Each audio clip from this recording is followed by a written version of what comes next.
За ингээд бичлэгээ хийлгүү нэлээд утсан байна. Одоо бүгдээрээ хотын захын байшинд болсон адал явдал зохиолынхоо үргэлжлэлтэд орцгоё. 3 дугаар бүлэг. Эрмитажийн оршин суугчид. Хамгийн жижигхэн үйл явдал заримдаа бидний амьдралд маш өвчтэй нөлөө үзүүлдэг шүү дээ. Эдгээр барилгуудыг барьсан захиалагч байшин бүрийг өөрийн гэсэн газар дээр нь бариад л дууссан бол магадгүй доор өгүүлэх үйл явдал болохгүй. Бас тэгээд энд оршин сууж байгаа гэр бүл болгон бие биендээ тэгтлээ нөлөө үзүүлэхгүй байсан биз. Гэтэл эдгээр байруудыг нэг гинж холбож байсан юм. Бусад барилгачдын өмнө илүү сайн барилгачин гэдгээ харуулахыг хүссэн бололтой эдгээр байшинг барьсан хүн нь нэг талбай байшингийн хооронд зохион байгуулж өгсөн юм. Энэхүү талбай дээр теннис тоглож болох бөгөөд байшингуудын ард талд нь байрласан ногоог нь жижигхэн болгож тайрсан. Тэгээд тэргүй теннисний тор нь нилээд хатуу талбай дээр нь цагаан шугам татсан харагдаж байлаа. Англичуудын хувьд энэ тоглоом ус агаар мэт хэрэгтэй бөгөөд ихээхэн хүчин чармаалт шаарддаг билээ. Энд залуу эр Гейд University-д эрхлэх ажлаас чөлөөтэй байх үедээ ирж тоглоно. Мөн эмч Уокерийн хоёр хөөрхөн охид болох Ида болон Клара ирнэ. Тэгээ зогсохгүй агаар тоглох дуртай хүмүүс болох богино банцалтай залуу билүүсэн хатагтай ба түүний авраг биетэй үеэлдүү ирж тоглоно. 100 ирээгүй харин энэ амгалан газрын оршин суугчид хоорондоо их ойрхон танилцсан ба олон жил зөвхөн үйл ялэг мэдлэх төдийл өнгөрдөг хүмүүсийн хооронд лав ийм харилцаа тогтохгүй байсан биз. Энэ ойр дотны харилцаа нөхөрлөл нь ихээх ач холбогдолтой, ялангуяа адмирал болон эмчийн хувьд хамгийн их утгатай зүйл байлаа.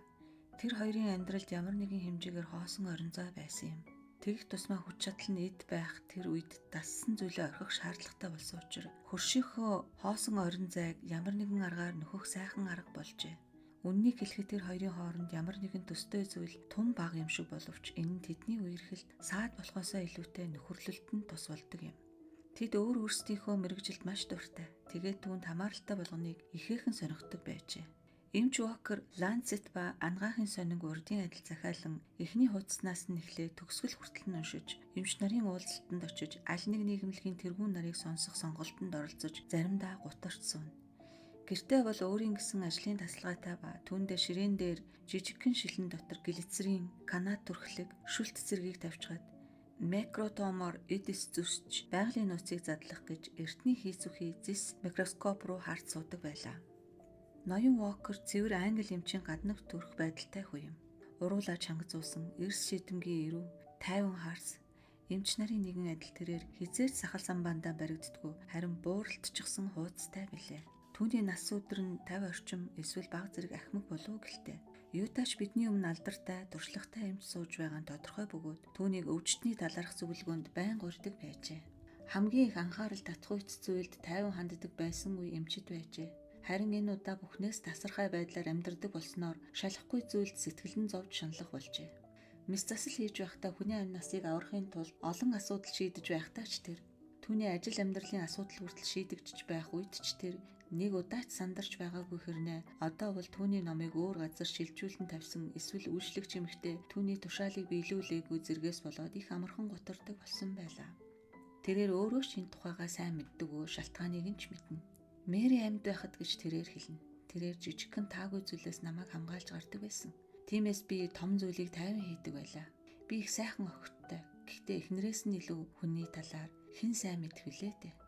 Тэгснээ тэрээр бор шаргал ус хүнжилтээр байх нарийнхан цагаан гар зэргийг сананд урсаж хэрэг бид өглийнхээ дараа ч амьдрахгүй юм бол бас тэгээ дахиад уулзахгүй бол хамгийн сайхан итгэл болон байгалийн нууцхан нотлохоо зэрэг нь худал хуурмаг зүйл юм гэж бодно. Тэр их алдагдлыг хувь тайлан өөрийнхөө нөхөж өгсөн бөгөөд Лондон даяар ийм хөөрхөн ухаалаг ийдэгхэн Клара болон Ида Уокер нарыг олоход тун хэцүү юм. Авьяаслаг сониучхан эдгээр бүсгүйчүүл эцгийнхэн ашиг сонирхлыг байн хүлээн зөвшөөрнө. Клара өндөр биетэй, туранхай, их гойлог, сайхан бүсгүй юм. Тэрээр нилээд бардам зантай, бие авч явхаагаад найз нарийнх нь хэлсэнчлэн хатан хан шиг ямар нэгэн зүйл түүнд агуулгадна. Гэтэл бүсгүйд муу ханддаг хүмүүс бол хүйтэн муухай санаатай гэж хэлнэ. Үгийн яриа хөрөө муутай тэрээр өөрийн гэсэн үзэл бодолтой бөгөөд ямар зүйлийн талаар тэрхүү бодлоо илэрхийлж чаддаг. Тэгээд зөвхөн өөрийн сэтгэлийн хөрөлдөө автан аливаа асуудалд ханддаг нэг юм. Түүний ухай даасан царайг их хөөрхөн гэж нэрлэх боломжгүй ч гэсэн анхаарал татах үйц билээ. Түүний их сайхан нүдэнд гайхамшигтай ухаан, амархан хөөрөмтгий, зөөлөн сэтгэл мэдрэгдэж байсан учраас хөөрхөн дүүгээ бодвол Клара илүү таалагддаг нь хэвийн зүйл байлаа. хүчирхэг, тайван зан чанартай Клара гэр бүлтэн золгүй явдал тохиолдож ихэн нас барсны дараа талигч ихийнхээ үргийг Клара хатуу гараар гүйцэтгэж эхэлсэн юм.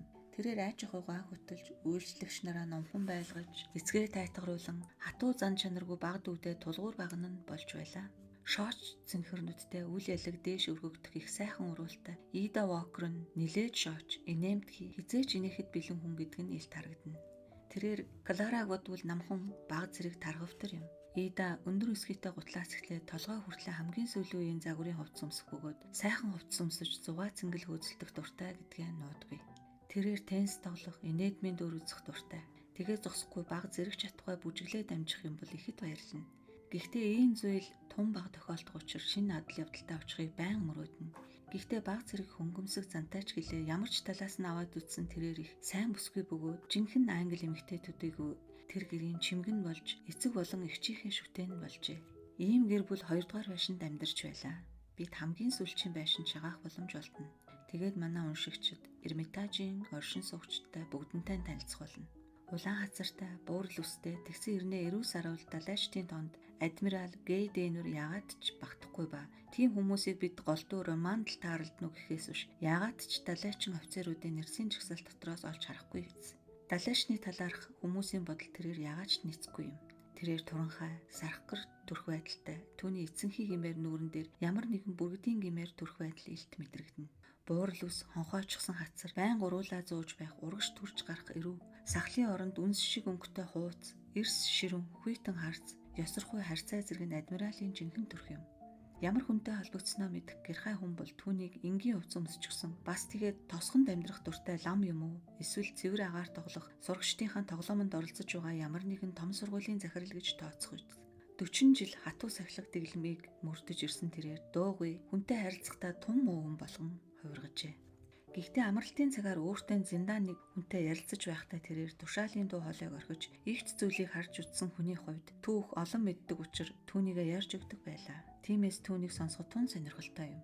Жок шиг дэвхийсэн ташуур мэт уян туранхай адмиралыг хотын орчмын зам дээр өдөр болгон харж болох бөгөөд тэрээр мөнгөн толгойтой Малакийн таяга савлзуулан алхаж байгаа нь тэргүүлэх хөл гонгоцны тавцан дээр байгаа мэт сэтгэл төрүүлэх юм.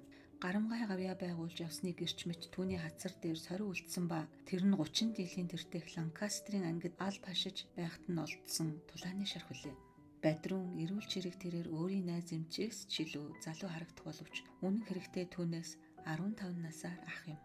Хөөрхий хатагтай Гей Дэнүр тийм ч хөгжилтэй амьдралыг өнгөрүүлээгүй бөгөөд далайд биш хуурай газар амьдарч байсан гэхэд их нэлээд зовлон үдсэн нэгэн. Хорим хийснээс хойш тэр хоёр дөнгөж 4 сар л хамт амьдарсан ба дараа нь бүтэн 4 жилийн турш хагацж энэ үед нөхөрт нь Канонерка хөл гонгоц дээр ариун Елена болон тослог голын хооронд төвж байлаа. Дараа нь гэр бүлийн аз жаргалтай сайхан амьдрал бүтэн 1 жилийн турш үргэлжилсэн ба түүний араас 3 сараар амралт авах 9 жилийн албан хашилт залгаад авлаа. Тэдгээрээс 5 жилийг нь номхон далайд харин 4 жилийг нь энэтхэгийн далайд өнгөрүүлжээ. Үүний дараа амралтын үе эхлэв. Тэрээр 5 жил Ламаншийн эскадрильд алба хашиж байсан учраас үе үе гэртээ эргэж ирдэг байжээ. Харин үүний дараа газар дундын тэнгис 3 жил, дараа нь Галифакс руу 4 жилийн хугацаатай албанд томилогдлоо. Хөгшөрсөн гэр бүлийн хоёр бие биенийгээ тун баг мэдэх бөгөөд нойруудад иржээ. Хэрв өдрийг хамтдаа өнгөрүүлдэггүй юмаа гэхэд ядаж оройг хамтдаа сайхан өнгөрүүлнэ гэж найдаж болохоор байсан юм. Хатагтай Гей Дэнүр тарган хөгжилтэй, дугуй, улаа бутарсан царайтай эмэгтэйчүүдийг өдий хүртэл сайхан төрхөө хадгалж үлдсэн байлаа. Тэрхүү сайхан гэдэг нь харахад тун тааламжтай хижээл насны эмэгтэйн үзэсгэлэн гэж хэлж болох юм.